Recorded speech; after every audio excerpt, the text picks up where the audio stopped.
God bless. Today is April 27th.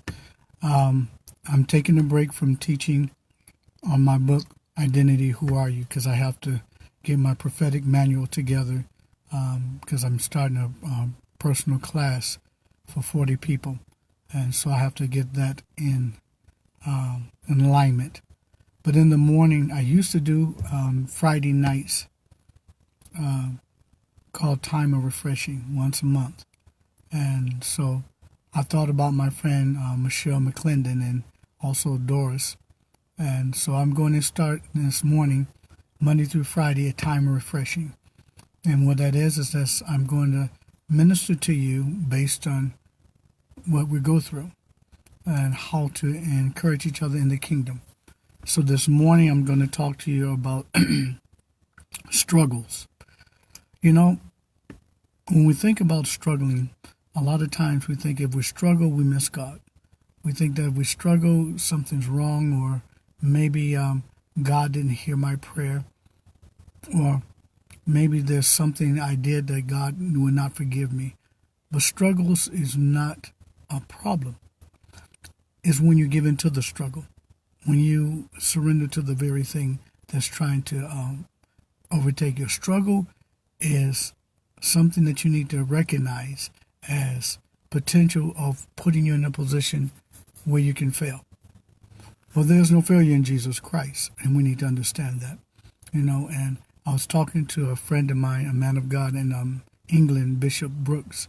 He was telling me about Bishop Hugh Smith in Detroit, and they both minister with Tudo Bismarck. And I met Bishop Brooks a couple of years ago. Haven't met Bishop Smith yet. But, we were talking about things last night. And, sometimes as Christians, when we struggle, we forget that everyone struggled. Paul struggled. Even Jesus struggled. You said, when did Jesus struggle? In the garden. When the Bible said, he said, if it be your will, let this cup pass. But if not, nevertheless, not my will, but thy will. Excuse me. And so a lot of times we make people feel that they miss God because they struggle or they have something they have to overcome. Well, when you first started your job, and let's say you went to school and you got your degree and you go into the job, no matter how much schooling you have, you still have to learn that job. And at the beginning, there's a lot of information that you might have to keep up and maintain to be able to do your job. And at the beginning, you feel overwhelmed because you feel like, wow, this is a lot to remember. And there's a struggle. And that struggle is, trying to acclimate to what is actually being given to you and be able to use it to be beneficial. Now, as you struggle, you don't just quit your job the next day, I can't do this. No, it means that you have to continue to master that thing. Struggling has two different kinds of platforms. First platform is you can struggle and succeed and continue to press, knowing that in that press you're going to be able to achieve. Or you can struggle to fail. You struggle and you feel like, there's no hope. I can't ever do this because, I'm not intelligent enough, or maybe I'm not getting enough information, and then you quit. So you have two platforms to struggle. But it's not the struggle that's the problem. What is the problem then? The problem is that you don't understand that this is part of life. There's struggles in life, but if you don't understand that, you find yourself, you find yourself overwhelmed and say, God, I can't do this. Oh, God, how can you call me? Or how can you use me? Look what and you struggle with your past, what you did and you didn't do. You struggle with how people are going to perceive you. Are they going to like you, or maybe they're going to reject you? Sometimes we struggle in understanding the scriptures. But just because a struggle is there doesn't mean that you miss God. This morning, as I said, we're going to start the times of refreshing. I want you to be refreshed. I used to do this prophetically on once a month on a Friday. But I want to encourage you to be encouraged in every area. And let's say God called you in ministry. And in that ministry, God has many things for you. But let's say you have come to a place, just a moment, I had to pump gas and I got gas fumes in my truck. There we go. And let's say that God called you and he wants to use you. But you struggle because you feel that you're not adequate enough, or maybe I don't have the knowledge of this person, that person. And I guess I was talking to Bishop Brooks yesterday, and he's a teacher. I mean, well known as far as understanding the scriptures. He teaches Bible colleges, and he has understanding theologically how to put things together. I don't have that. And he said something to me very unique, and it blessed me. He said, but how you minister makes you you. And if you try to minister like other people, then you cease to be who you are. And I've always said that. I don't feel intimidated by men, but sometimes I struggle just like anybody else. When you come to somebody who has a little bit more insight or knowledge than you, or maybe have a better understanding or be able to be more articulate in that very situation than you. You know, the struggle is, okay, are they going to judge me? Are they going to criticize me? Maybe I'm not saying it the right way. Maybe my pronunciation is not right. Maybe I'm not using the right term. And, you know, and that's where the enemy tried to get us to go on the other side, the edge. So now, instead of allowing God to use you, you feel that you have to meet another person's standard to be able to be accepted. And so now you're accepted, and acceptability of, okay, I believe that you receive me now because I'm just like you. Well, I can't be you, you can't be me, but you can be who you're called to be, and that's what God called you to be. But if you're struggling, you know, when I first went to my first country in 1998, to Nairobi, Kenya, I struggled, and actually I struggled because I didn't understand their culture.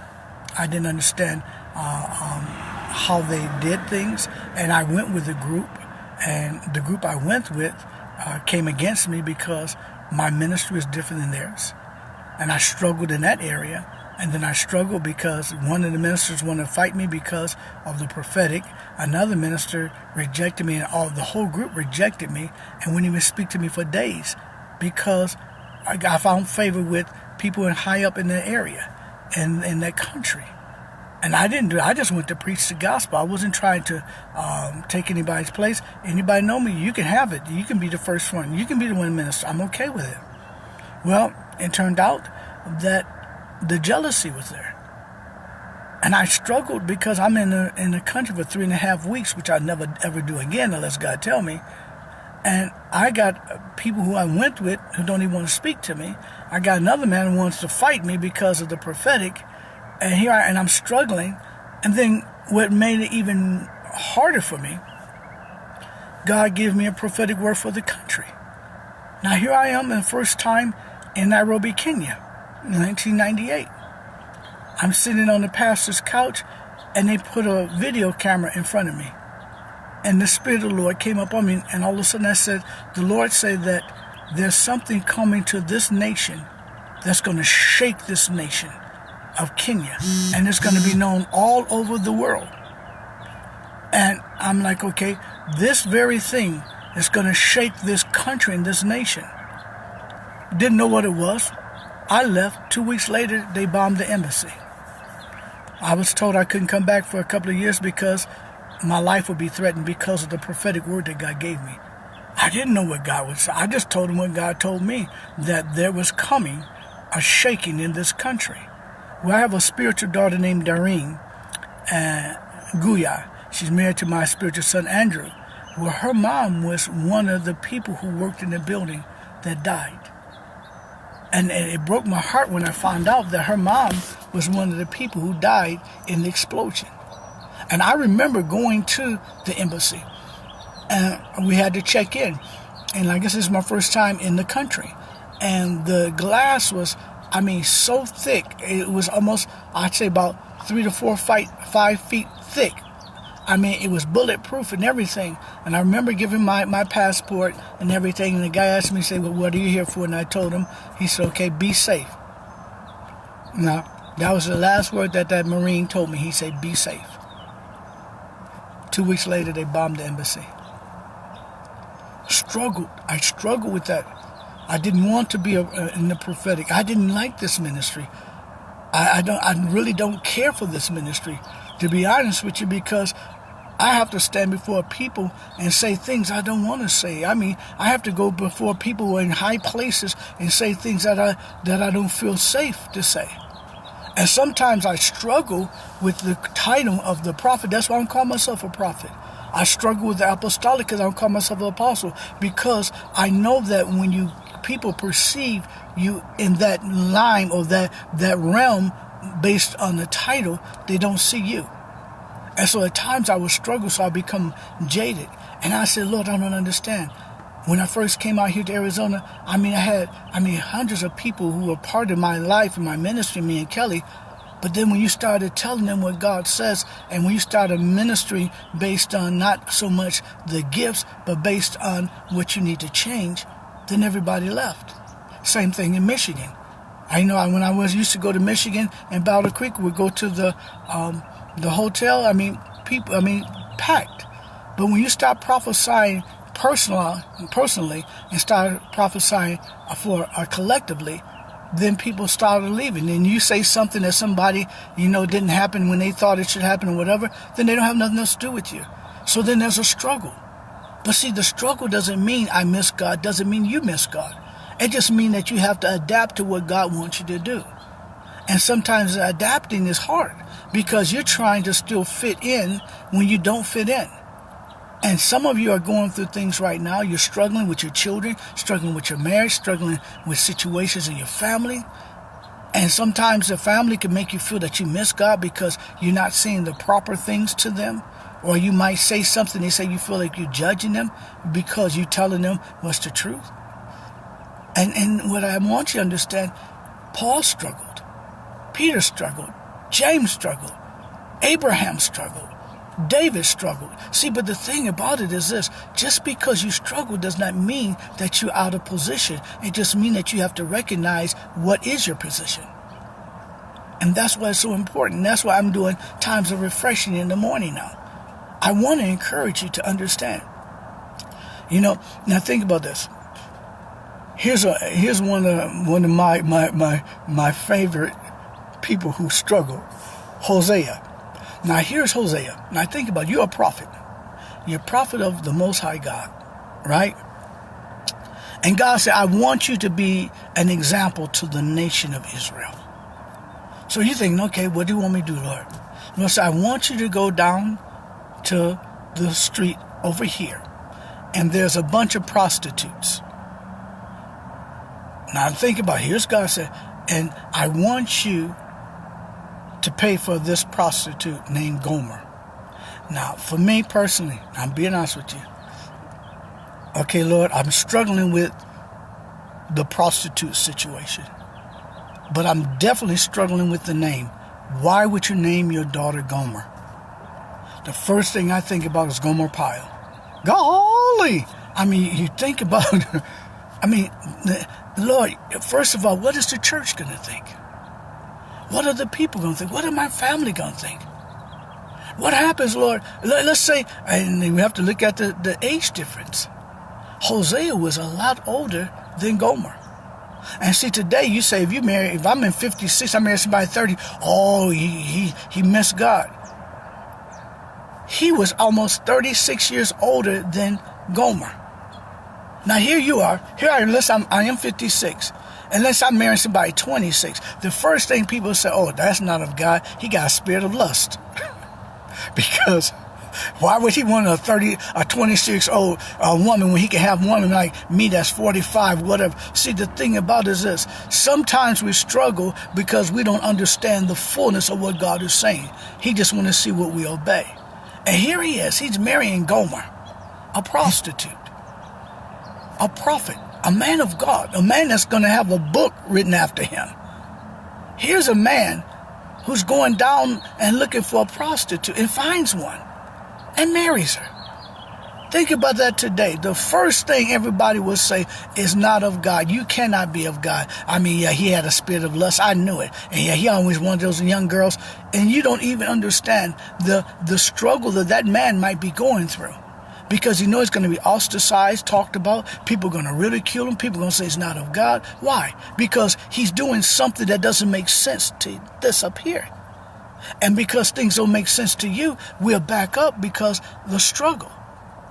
But see, obedience is better than sacrifice. See, we're sacrificed to be received instead of obeying God's word and be rejected. Because I don't want to be rejected, because to be rejected, that means that somebody's coming against me. But they rejected Jesus. They're going to reject you also. And so here's Hosea. He marries and he has babies by this woman. Then she leaves him. Now think about this. You married this woman. Everybody's talking about your name. Everybody talking about you. They saying you can't be a prophet of God. How would God speak to you to go and marry a prostitute? How would God use you? But see, God was saying, look, I'm trying to show the nation of Israel that they're actually doing the same. They actually prostituting the gift and actually receiving other gods. And I want them to see physically what they're doing, so I'm going to use you. So here he marries Gomer. He falls in love with the woman, get married, and then she leaves him. Goes back to her lifestyle. Prostitute. Now she leaves her children with him. Here he is with the children, and she's back there prostituting. Then he has to go and pay money to the pimp, the man that's actually over her, to get her back. He had to pay money to get her back. Jesus paid the price to get us from that very realm of darkness where we were prostituting and everything else. Jesus paid the price when we deserve hell, but he died for us. And yet Hosea had to pay. He paid a price to get his wife back, and he still loved her.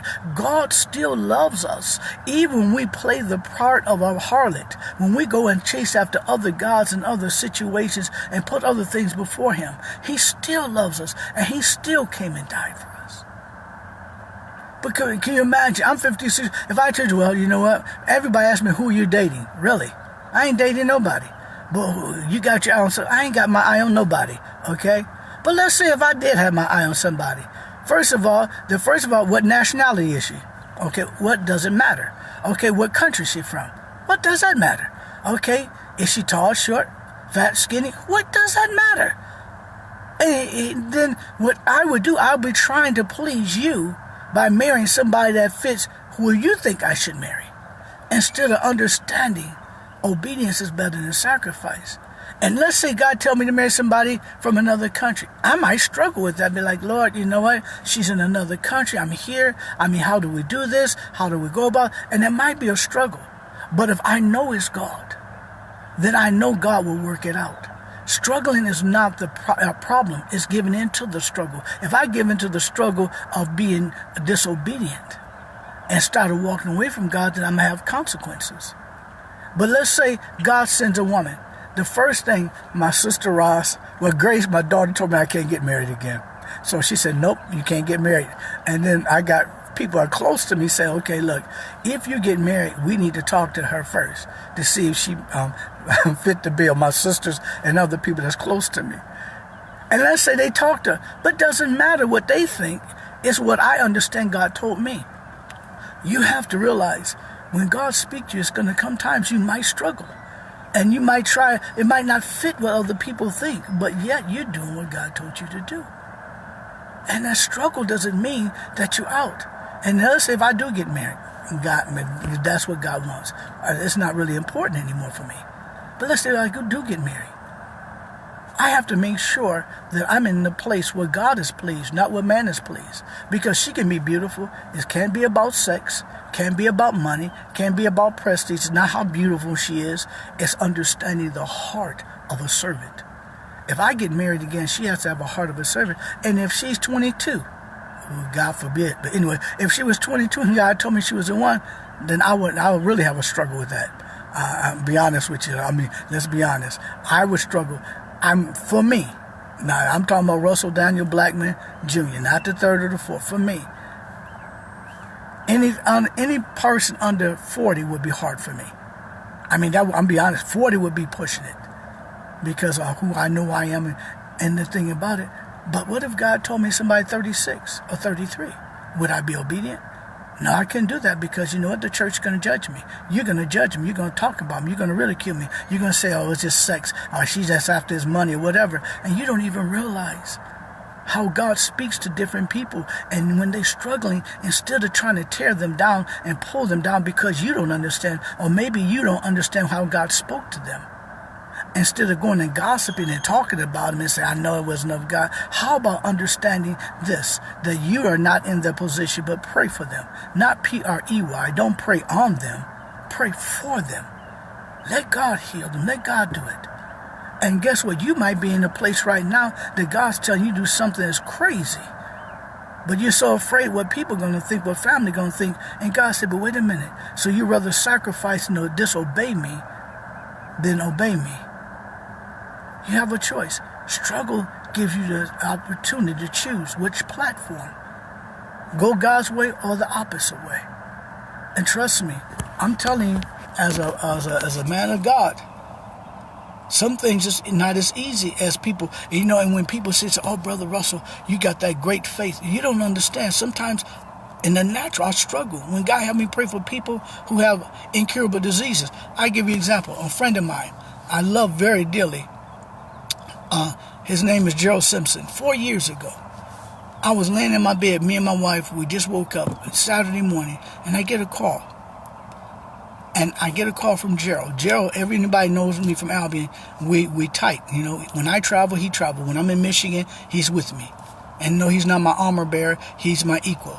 So I want you to understand that he's not my armor bearer. He's not carrying my stuff. We're equal. We're brothers. My ministry, he comes and he's ordained under my ministry, but we're brothers. So I just want to make that clear and clarify, no, he's not my armor bearer. Hallelujah. So therefore, so now when I go and when Gerald called me, he said, Russell, I've been diagnosed with stage 4 cancer. My heart dropped. And I started to cry because this man, who's been my friend for over 40-some years, grew up right around the block from where I lived. He lived on Cooper Street, and I lived on Beamer. And here we are. And he's telling me he got stage 4 cancer. And I wept, and my wife, and she listened because she met Gerald, and she started crying. And then I said, Gerald, the Lord told me to tell you. Now, I'm struggling now. I'm struggling because this is my boy. This is my homeboy. This is my Ace Boom Coon. I mean, this is my friend. I'm struggling with him having stage 4 cancer. And then the Lord told me to tell him this: you should not die but live and declare the works of the Lord. And I'm honest, and I said, and I'm crying, I said, Joe, you're going to live, you're not going to die. That was 4 years ago. He doesn't have stage 4 cancer. Stage 4 cancer is a death sentence. He's alive. He still traveled with me when I come to Michigan. But I struggled when I had heard that. But see, the struggle wasn't for me to give into a fear. The struggle that I was going through is that, can I believe God beyond what he said? And I believe that he's here. But when my wife was in the hospital, I struggled then. Because here she is. She beat leukemia. Thank God. But then here comes another realm of leukemia that they said they had never seen before that was so aggressive. And so here we are, and I'm struggling. Okay, Lord, I don't understand. And did I do something wrong? Am I missing you? I mean, have I said something wrong? Lord, why is my wife sick again? And then I got people, crazy people. A woman hit me up on Messenger, asked me if my wife died, would I marry her? I got people saying, if you're a prophet, why is your wife sick? I mean, stupid things, idiotic things. And I didn't tell nobody because I didn't want to give the enemy any place. Here, my wife in the hospital, I'm dealing with this. I'm hearing the doctors say different things. I'm believing God, and I'm struggling because I got people who were supposed to be my friends, supposed to be saved. I don't hear from them.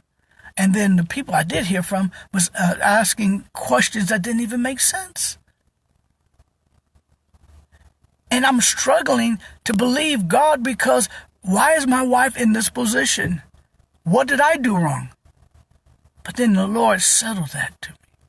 And I'm not going to tell you all what he told me, but 3 days before my wife went home to be with the Lord, I was in the room and she said, honey. I said, yeah, honey. I woke up. She said, I need to say something to you. I said, what's that, baby? She said, I have nothing in my heart against anybody. I said, what? She said, I have nothing. Now, she's the only person I know who did not have any enemies, personally. And she said, I have nothing in my heart against anybody. I said, that was the first inkling of understanding that she was getting ready to go home and be with the Lord. And I remember I was massaging her legs and feet, and she had a procedure and a port on the right side. And the doctors made a mistake and pulled it out. And now they had to put a new port in. And she was doing good. Everything was going good. And I heard what the people said, and you have to watch it because everybody comes in, even doctors are not of God. And you have to watch it because some people actually prey on people who are sick. So here we are. And I looked at her, and I ain't talked to nobody until my pastor, until my children, anything. But then this is what she said, but honey, I'm tired. Now, from our culture, African American culture, when we hear somebody say they're tired, that means they're usually going to go home and be with the Lord, or they're getting ready to pass. And she said, honey, I'm tired. And I said, baby, let me say this to you. I've seen God raise the dead, and you know it. We know what God can do. But I want you to know, if you're ready to go home, I release you. That was the hardest thing. I struggle with that. Because I know God, I seen God raise the dead. I struggle with that. I didn't tell nobody, have nobody talk to. I struggle with that. And I told her, I said, if you're ready to go home and be with the Lord, I release you. See, sometimes we try to hold people here, and they can still go through hard times, and we're not going through what they're going through, but we want to keep them here for our own self. That's what we call actually being selfish. Now, she knew and I knew that God could raise her up, but she was tired. And when I told her that, 3 days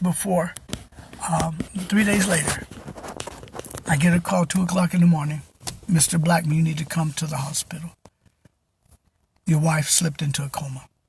And I was so upset. I struggled with that for months because I should have been there, but I fell asleep because I was so tired. I was exhausted from being with the children, making sure my grandson, who was actually not born yet, was okay, and all the things, traveling back and forth every day, sleeping there, eating there.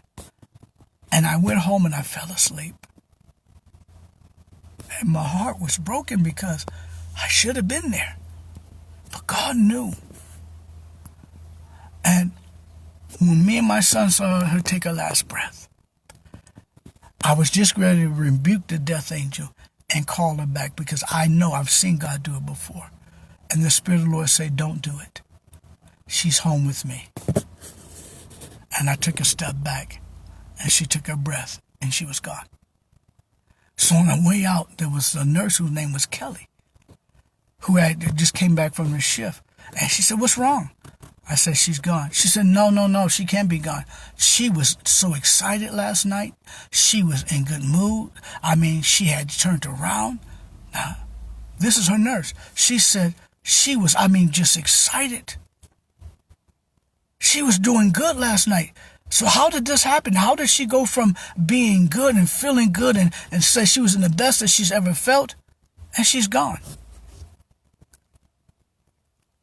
That's because it was her time. She fulfilled her course. She did what she had to do. And I went to the Lord and I said, Lord, I'm struggling with this. You know what? And I said, I'm giving up. I'm walking away. I'm done.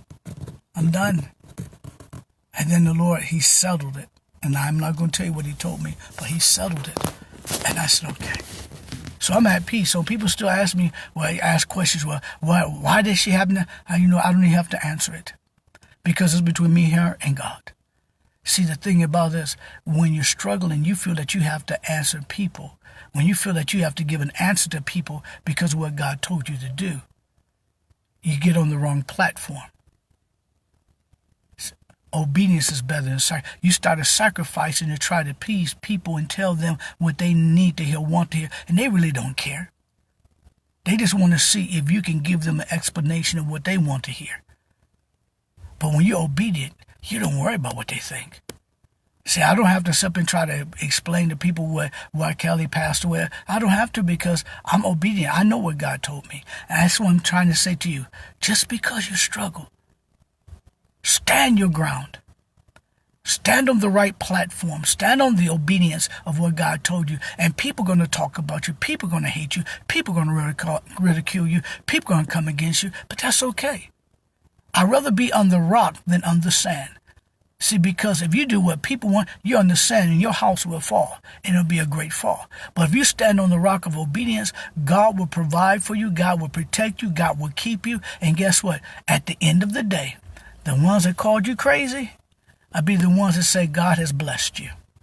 So I just wanted to share that today. Every morning, unless God say different, we're going to talk about times of refreshing. I want you to be refreshed and realize whatever God told you to do, do.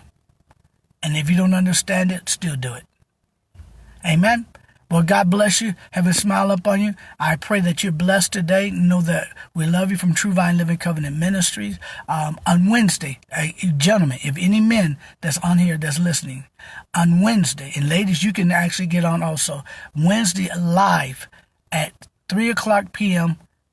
West Coast, 6 o'clock East Coast. I'm going to do a live teaching on the 6 P's of walking in victory for men.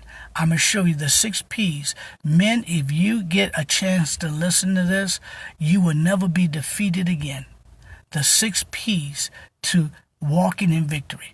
So any men, any friends, you want to put it on, watch TV, whatever that thing is, party watch or watch party, whatever that thing is. That's on there also. If you got any men that need to know how to walk in victory, I'm going to show you the 6 P's to actually walking in total victory. Doesn't mean that you're not going to be hit. You're going to be hit. Doesn't mean the enemy's not going to come. He's going to come. Doesn't mean the situation's not going to rise. They're going to rise. But I'm going to show you the 6 P's to actually have victory in your marriage. If you're a man, you're married. 6 P's of men who are single, even unsaved men who don't even know Jesus. You can have them. Again, it's going to be on Wednesday, the 29th, 3 o'clock p.m. West Coast, 6 o'clock East Coast. And you say, well, what about the people who work? Well, you can always listen to it later, but a lot of people are not working. So there are people at home. So if you have a man, you got sons, if you got a husband, and if you got a boyfriend who needs to know, 6 o'clock East Coast, 3 o'clock West Coast, it's called the 6 P's of walking in victory. And the reason I'm doing that, I have a friend of mine, Pastor Melvin Brooks, who actually lives in England, Birmingham. And he asked me to minister to his men. And because of the differences in situations and all the things that happen with the airwaves and stuff, so I'm going to go live, and then I'm going to send it to him for his men. And if you got any man, I'm going to share a little bit about my testimony, and we're going to talk about some things and how to understand how to walk in victory. So again, 3 o'clock p.m. West Coast, 6 o'clock p.m. East Coast on Wednesday, the 6 P's to walking in victory. All men and ladies, you can get on, you can listen to it so that you know how to pray for your husbands, your boyfriends, or your fiancés, so you know how to pray for those who need to know how to tap into this way. And young men, if you're in ministry, this is for you. Older men, if you're in ministry, this is for you. This is for men. And this is going to go also to England and other countries. Any men, anybody you know, and even in another country, tell them to actually get on. And you're going to be encouraged men. I'm going to show you how to operate in this authority. And when you get through, trust me, I'm living this. I'm a living example of walking in victory after all the hits from my pastor just passing just 2 weeks ago, from my wife to my sister Rose, to situations. But yet, I'm still walking in victory. Doesn't mean I'm not hit. I'm hit. Does it mean that the enemy's not coming against me? He's coming. Does the enemy's not trying to attack my family? He's trying. But yet, when you understand the 6 P's, you're walking the floor because you need to be the head of your household. And ladies, listen to me. Also for you. And if you're a single mom and you're the head of your household, you need to hear this also. It's going to be a blessing. So again, Wednesday at 3 p.m. West Coast, 6 o'clock East Coast. And I'm going live because I'm sending this also to England and to other places. Again, it's called the 6 P's of walking in victory. All right, remember, I love you. Have a smile up on you. God is the answer to your problems. Hebrews 11:6. One soul is worth all. Luke 15:4. And don't let nothing shake your faith in God. Mark 11:22-24. Much love. Shalom.